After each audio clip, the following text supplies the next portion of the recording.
Before you start listening to today's episode, I have to make a tiny confession. I made a mistake, and I kept calling today's author of the book, The Four Agreements, Miguel Ruiz, instead of Don Miguel Ruiz. And I said to myself, how am I going to remedy this? How am I going to fix it? The episode's already out in the wild, but there are still people who have yet to download it. And so for those who have not downloaded it yet, they're going to hear the correction right here up front. I wanted to make sure I did my best in bringing you this information, and I gave you the wrong information the entire episode. So thank you for the grace. Thank you for understanding. And without further ado, let's just get into it. Welcome to Content with Character, the weekly podcast that'll give you the momentum you need to create content with more ease, clarity, and laughter. I'm your host, content copywriter Emily Aborn, and I'm all about unconventional marketing approaches. I believe in your big ideas, and I'm excited to help you share them in a way that's distinctly you. There are thousands of agreements you make on a regular basis with yourself, with others, with society, your parents, spouse, children, and any higher power that you subscribe to. But the most important agreements are the ones you make with yourself. In these agreements, you tell yourself who you are, what you feel, what you believe, and how to behave throughout your life. In this episode, I'm going to apply the four agreements to how we show up as marketers, collaborators, and business owners.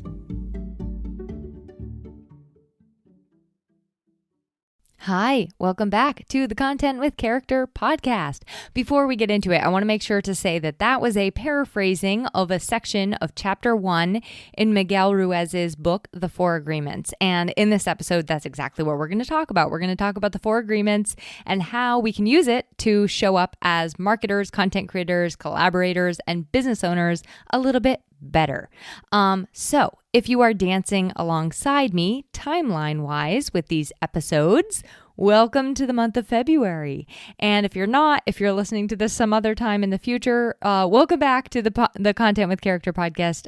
Either way, this month, February 2024, I'm going to be focusing on two topics that are near and dear to my heart, and they go in hand with one another. Those two focuses are collaboration and connection.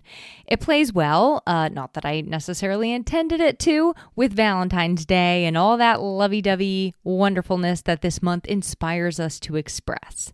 So, to give you the lay of the land ahead, I'm gonna set the stage here. We are going to talk about choosing collaborations and being a great collaborator, connecting with your audience, no matter where they're at in their discovery of you. Of course, today we're going to be getting into the four agreements of collaborating and business ownership, and I'm going to leave you hanging for the last episode of the month because you know what? Honestly, I don't know what it's going to be about yet. So for today's episode, we're going to just kind of establish a foundation for all of the things to come. And I am going to talk through the four agreements, how they can apply to us as business owners with an emphasis on collaborations and also content creators. Now, if you're like, what is she talking about? What are the four agreements? If you're unfamiliar with the four agreements, it is a book. It is actually a philosophy by Miguel Ruiz, and it's a quick read. I think it's only 138 pages. The text is pretty large, I think. And I highly recommend it if you want some simple, actionable, but really life-changing perspective and thoughts. Now, there are two books along this vein that really changed the way I thought back when I was in my 20s. The Alchemist by, I hope I'm saying his name right, Paulo Coelho, and The Four Agreements by Miguel Ruiz. The Alchemist is really all about finding your destiny and realizing the little magical threads of life along the way, following the signs, if you will. And then The Four Agreements is just, I think, packed full of wisdom that serves as a really good template for just about anybody who wants to live a better, more honest, conscientious, and fulfilling life. And I'll also add conscious life. So the disclaimer in today's episode is that I am a mere mortal. I have not mastered these four agreements yet, these practices yet. they are that. They are practices. And these are just going to kind of be my perspectives from where I am right now in my journey, my perspective as a content copywriter and podcast host, because I wanted to share this with you and show you how we can apply these to our business and content creation. But like I said, I have not mastered these skills. So what are the 4 agreements? I'm going to tell you what they all are. I'm going to walk you through each of the 4, and then we'll kind of dive into them all individually. But really quick before we head in, little housekeeping. I wanted to read the review of the week and give a huge, huge thank you to Jenny B Designs, who left a stunning 5-star review. It says, "Packing with personality and insights. I love listening to Emily's podcast. She brings so much fun and personality to helping make our content better. Every time I listen, I learn so many ways to make my own business content 1,000 times better. I highly recommend." Thank you so much to Jenny. And here's something fun I want to share with you. Jenny will be making an appearance in one of my upcoming episodes as an example of a great collaborator. Jenny is a website designer. She's owner of Jenny B Designs. And Jenny also has a podcast called Creatively Optimized, which is about web design, growing your business online. It is a great pairing with the Content with Character podcast, if I do say so myself. So make sure you give that a listen. It's called Creatively Optimized. I'll include the link in the show notes. And just a reminder, if you are a listener and you haven't taken a minute to write a loving review yet, I welcome it with open arms. During this month of love, now is a great time. You can do this on Apple Podcasts, Spotify, and also Good Pods, I believe. If you write me a review, I will read it in a future episode, and I tend to give you a nice little shout out if I know who you are. Okay, so on to the 4 agreements we go. The first agreement is be impeccable with your word. Then we have don't take anything personally. Third, don't make assumptions. Fourth, always do your best. So let's just get into it and start with number 1. Be impeccable with your word. What does that even mean? In my opinion, this is one of the most impactful agreements when you really decide to adopt it and stand by it. Now, it's not always so easy to do. What does it even mean? What does it mean to be impeccable with your word? So let's kind of explain that a little bit. In the book, Ruiz describes your word as, and I'm putting your word in air quotes, he describes your word as your creative expression. So this could be your thoughts. It could be your actual words, spoken, written, words you say to other people, also words that you say to yourself. And in my opinion, I think that is really where this all begins, is the words that you tell yourself. So being impeccable, breaking down the definition there, that means to be faultless or held to the highest standard. So if you apply that to your word, in order to be faultless, it needs to be truthful, honest, and I think to some extent kind. Now, like I said, this starts from within. It starts from the inside out. So it begins by not tearing yourself down. It also comes from within in being honest with yourself about what you do and don't believe, what you do and don't feel, what you do want to do and not want to do, so that your actions and your words match up. And when you do this, your inner word then matches more easily, more easily matches your outer word. So hammering it all home, the goal with being impeccable with your word is to speak the truth. Now, also being kind as you're speaking the truth. I think a good, one little word that sums all this up is integrity, and that is being integritous with your word. So how does it apply to our business and in our marketing and content? I don't want to talk in word circles through this episode or make word sandwiches. I want to make sense. So I thought of a couple really tangible examples. Here's how being impeccable with your word looks in business and marketing content. So number 1, giving referrals and recommendations that you can stand behind. Either you can stand behind the quality of the work that somebody is delivering, or you can stand behind who they are as people. Now, sometimes we don't get the opportunity to experience their work for ourselves, but we stand behind them as people, right? We know that they're good human beings, and so we can can give a referral or a recommendation of somebody that we can stand behind. I will remind you, and I gotta say, I have really learned this the hard way. But I will remind you that a referral and a recommendation it's not just like, okay, I set them up together and now they're on their way. It actually is a reflection on you. So if you give a referral or a recommendation that you can't stand behind, you should say so. You should express that, like, I haven't had an opportunity to work with that person, or I don't know anything about their character, but I know that they do great work, so really making sure that the recommendations and referrals that you give, you can stand behind. And if you can't, you express that upfront, because again, I do think it's not your fault, of course, if something doesn't work out with the referral or the recommendation you give, but it is a reflection of you. It is an extension of your business when you are putting your stamp of approval on somebody else. So I'm just going to say that. So that's one way we can be impeccable with our word. Following through is a huge one.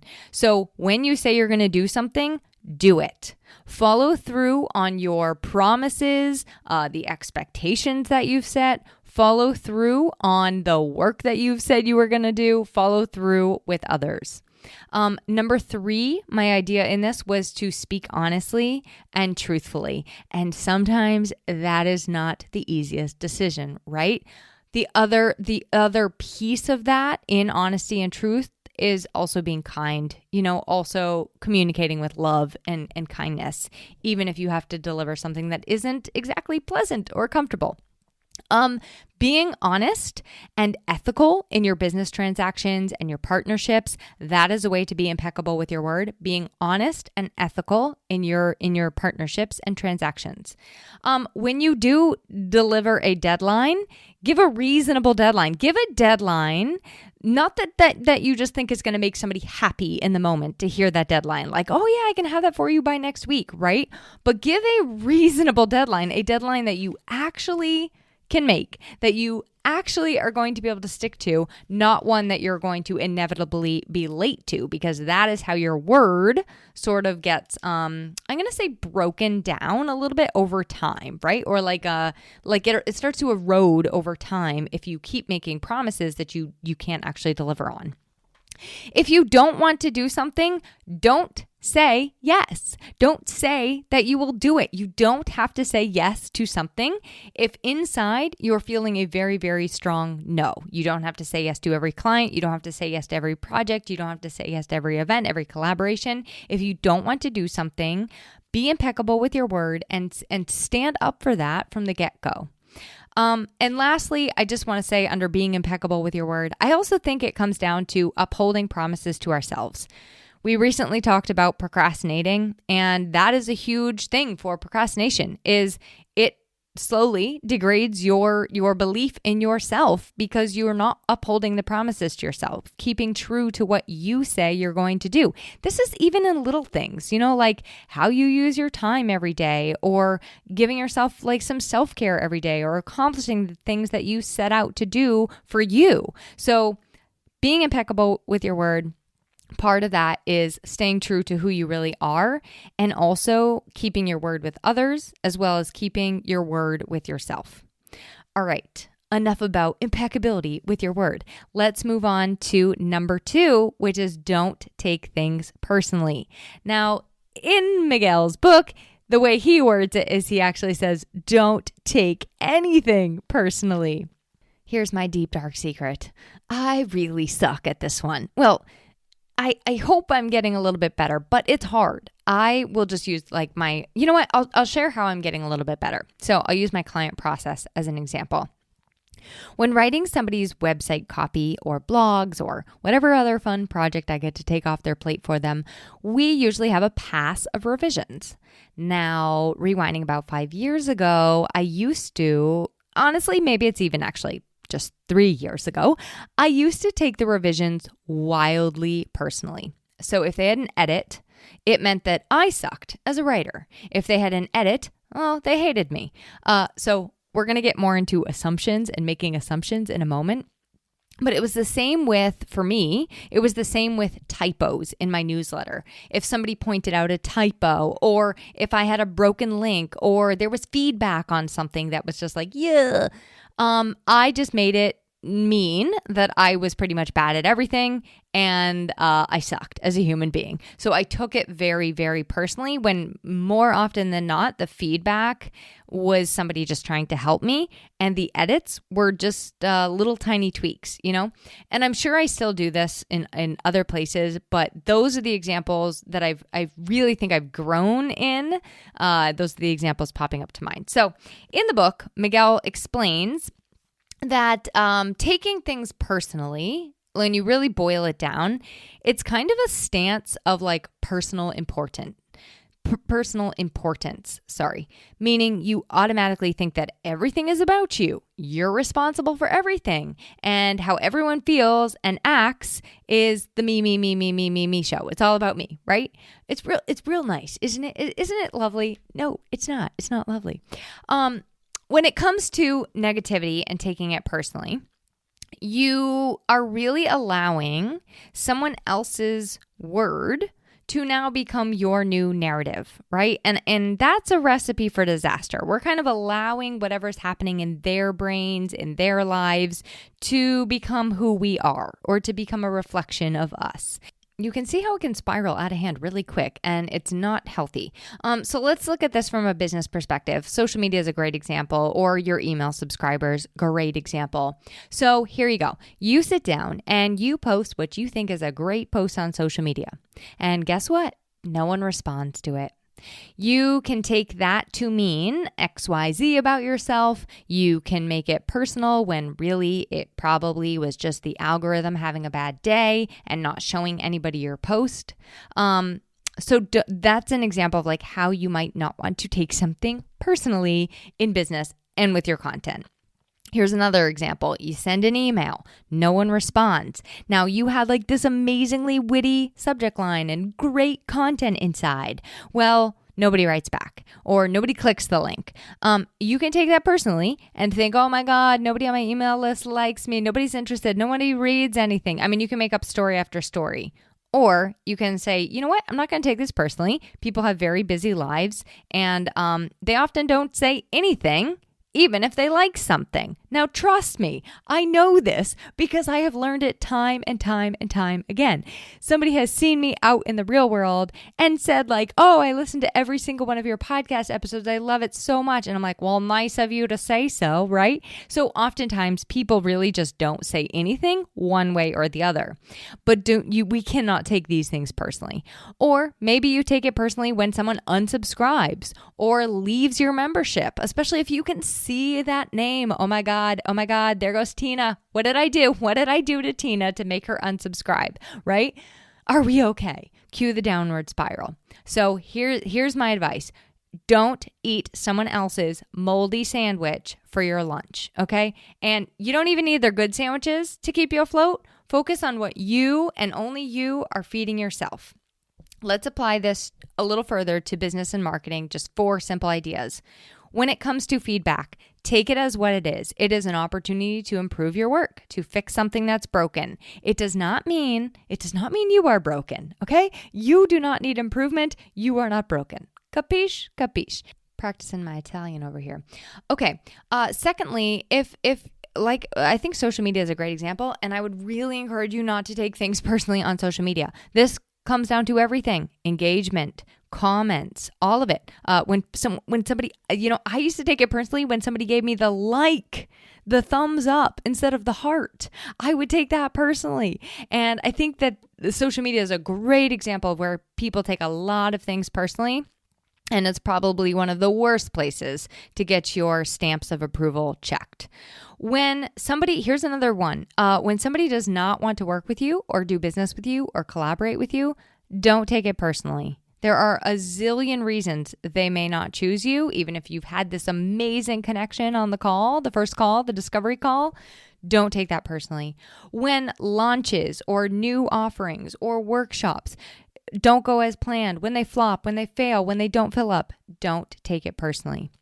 I bet you can think of more things to add to this list. And obviously, I know that all of these agreements are way easier said than done. That's why we're working on it. That's why these are skills we're building. I'm on this journey, as I always say, right alongside you, learning, growing, understanding, and applying. Okay, on to agreement number 3. Don't make assumptions. You know what they say. Assuming makes an ass out of you and me. And it's really actually very true. We often make assumptions about what is happening over there on the other side of the screen or in someone else's brain. We like to assume what they are thinking, what they are feeling, what they are doing. I've heard somebody describe this, and I thought it was a really great description.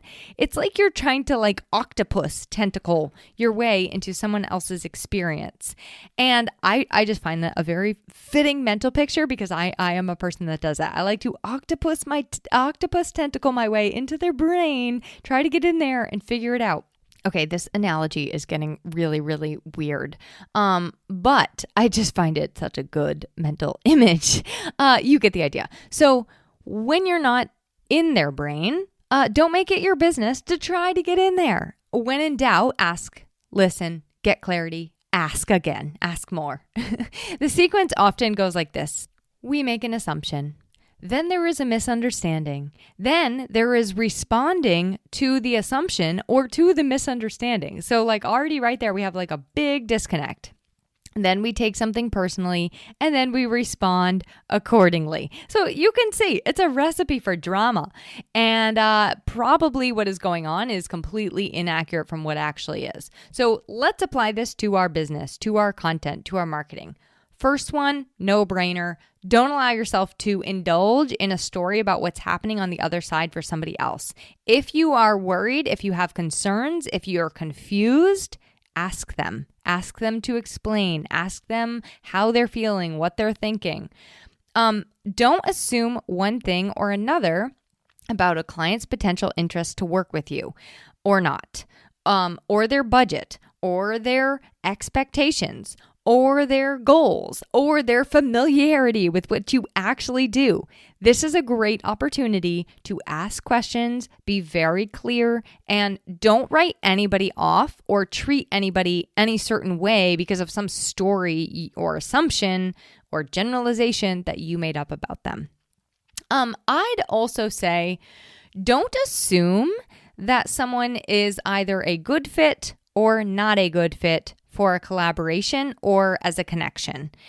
You can always take a slower approach before diving straight in, but don't just assume off the bat that somebody's not going to be a good fit. And you can always ask more questions. You can always take a slow approach, but don't just write them off entirely.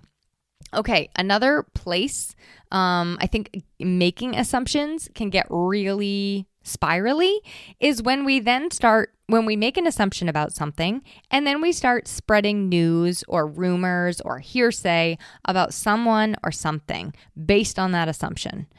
So you can see how, first of all, that does not paint you in a really good light to be the bearer of rumors. But I also don't think it does the person who the assumption is based on any favors whatsoever. So then let's say you hear a rumor or news about someone else. Don't make assumptions after hearing that rumor or news about somebody else. Investigate it, ask, learn, get curious for yourself. So don't just assume that you know because somebody else has told you their side of the story. Don't assume that's the only side of the story, okay? Also, here's one for content creation.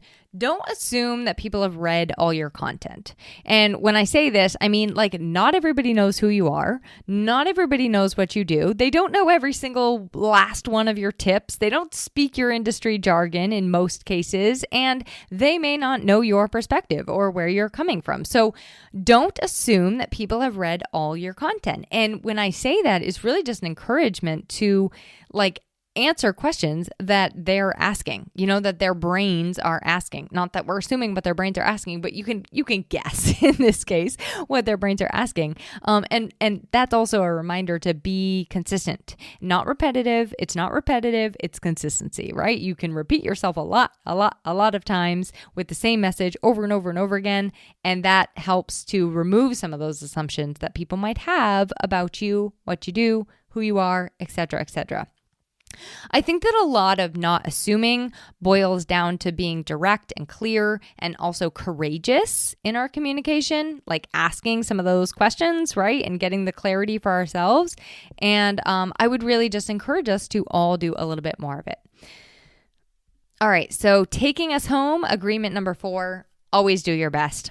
I love this one. It's just so nice to end on a happy note, isn't it? I think that always doing your best, we should just all do that, right? We should just all do that and call it a day. It pretty much sums up every single one of these. It's the key to living a happy life. It's the key to running a successful, ethical business that you can feel good about when you rest your head on the pillow every single night. When I go to sleep at the end of a day, I don't want to think, oh, wow, I was perfect today. Or let me say this, I don't only want to think, oh, wow, I was perfect today. Or I went full steam ahead today. Or I'm just so successful. You know what I want when I go to sleep at the end of the day? I want to know that in my heart, today was a good day because it was another day that I did my best. And one more reminder on this, our best looks wildly different depending on the situation, depending on the season, depending on our energy levels, depending on what else is happening in our lives. But when you know that you are always giving it your best, you can show up with whether it's just 25% one day or 100% or 150% one day, you gave it whatever your best was on that day. So here's how to apply it as business owners. Show up every day to each client, each project, each task, just willing to do your best. You don't have to do more than that. You don't have to do less than that, but just give it your best at that particular moment in time. Take an action for the sheer fact that you love it. You're excited about it. You want to do it, not because you think it's going to get you something on the other side, right? Not because you think it's going to score you some sort of brownie points or, pay off in the long run or because somebody else wants you to do it. That's not really a recipe for doing our best. Taking action because we just really love it, we feel passionate about it, and we want to do it. That's how we can show up and do our best. Don't say yes to a client or collaborator. We talked about this a little bit at the beginning, but unless you can give it your best, your time, your presence, your attention. This is a commitment I make to all of my clients. I don't take on more projects than I can manage because I personally believe I want to give every single person I am working with a great experience with me. I want to give everybody my time, my presence, my attention who is committed to working with me and who's in it with me. I give them my best. So don't say yes to somebody unless you can give it your best. When you're showing up to share content or, other marketing materials, remember that it does not have to be perfect. It just has to be you giving it your best shot. And we're always learning. Every single thing you're doing is just skill building and learning. So it always just only needs to be your best attempt at learning in that opportunity. All right. And then lastly, don't cut corners in your business. Don't go for shortcuts and hacks. This is a long game for almost all of us. And part of doing your best is to just keep on putting one foot in front of the other, taking small steps on a regular basis and doing your best day in and day out. So one final review for us on the 4 agreements. Number 1, be impeccable with your word. Number 2, don't take anything personally. Number 3, don't make assumptions. And number 4, always do your best. One thing you can know for sure about me, you don't need to make any assumptions on this one. I will just tell you, I will always be over here doing my best to bring you things that I think would be helpful in some way. So if my best landed with you today, I would love for you to take a few minutes and just write me that podcast review that we talked about at the beginning. And I will let you go here. On that note, I hope you'll join me next week. We're going to build off this foundation and we're going to talk about how to be a great collaborator as well as choose great collaborators. So it's going to be a fun one and I can't wait to see you then. Thanks for listening to this week's episode of Content with Character. If you loved the episode, please make sure to subscribe to the podcast, rate, review, and share it with someone else you know it could help. For more content and visibility tips, visit my blog at emilyaborn.com and be sure to connect with me on Instagram at emilyaborn. I'd love to hear how this inspired you to take action.